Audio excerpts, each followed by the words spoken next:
Societies erase, and they rewrite new narratives. They decide what is real and what never was.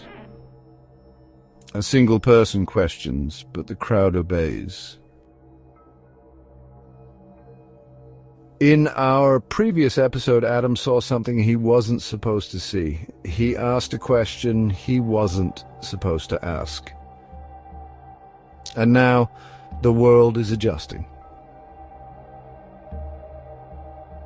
There are places you're not supposed to remember. There are towns that vanish not by time, but by silence. And sometimes, if you wander too far, they find you.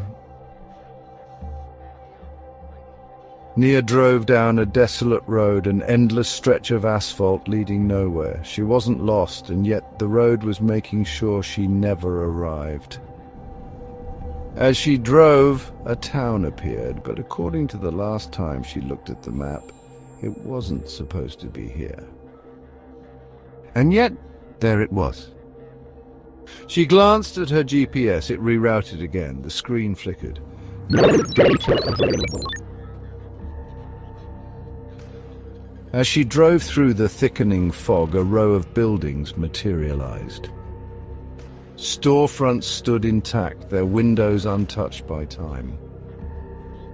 The streetlights hummed a low electric buzz, flickering in intervals. But there was something wrong. There was not a single person in sight, only the eerie stillness of a place untouched by time.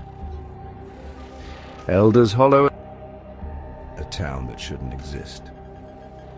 A town no one remembers until it's too late. Nia parked, stepping out onto the cracked pavement. The air felt thick, unnaturally still. And the silence was all wrong. It was not the silence of emptiness, but the silence of something waiting, or somewhere. Even her own footsteps sounded wrong, echoing in the empty street. She passed a diner, its neon open sign blinking weakly in the mist. Inside, the tables were filled with untouched plates of food. No people, no movement. Who was eating here? Where did they go? The evidence of a presence was unsettling. A shadow flickered in the diner's window.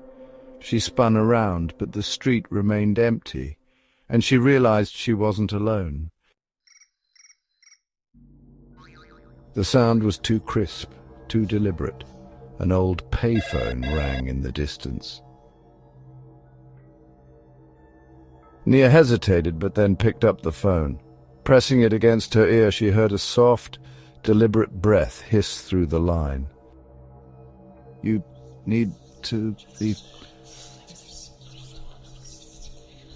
The line went dead. An eerie creak startled her. Nia looked and saw someone gazing at her from the second-floor window of the inn across the street. And just for a second, a curtain fluttered. A silhouette stood there, watching. There were no people in the streets. No one at the diner, but someone was watching. Nia's pulse pounded as she forced herself to seek refuge. She found an open door in the town library. It was the only open door. A library. She thought it strange, but decided she had no choice.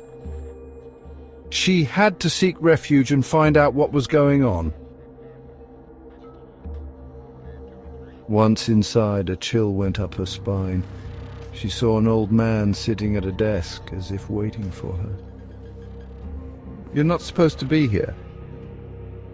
His voice was steady, too steady, as if he had said this before. A single book sat in front of him, its cover blank. When he opened it, Nia's stomach dropped.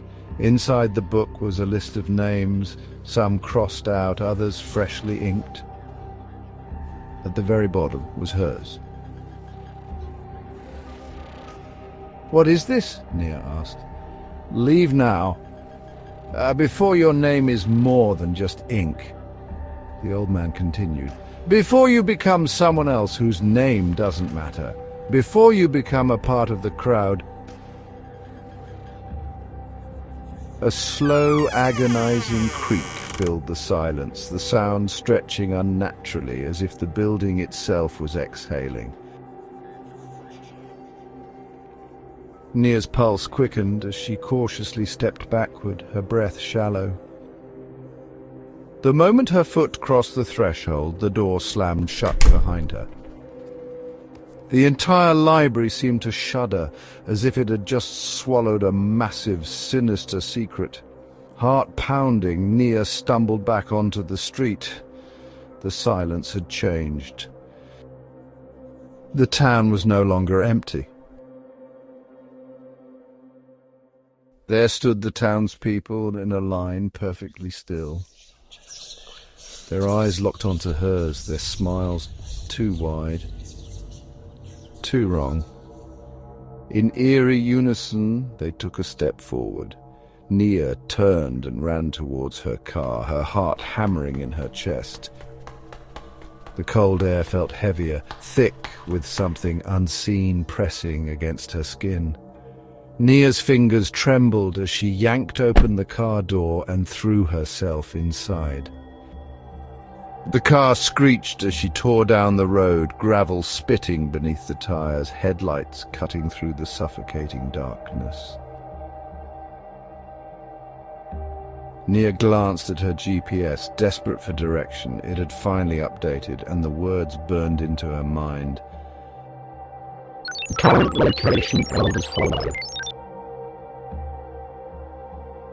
Some say Elders Hollow appears to those who already believe in it. You don't find it on a map. You find it when you stop questioning if it was ever real.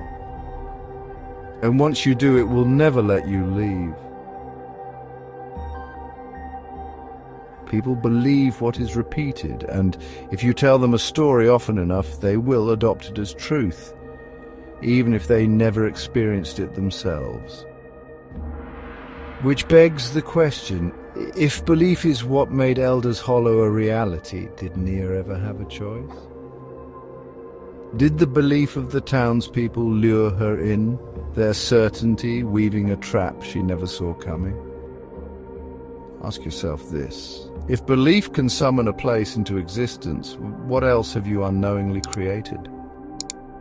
What do you think? Let us know in the comments. Join us next time, because there's another story you need to hear.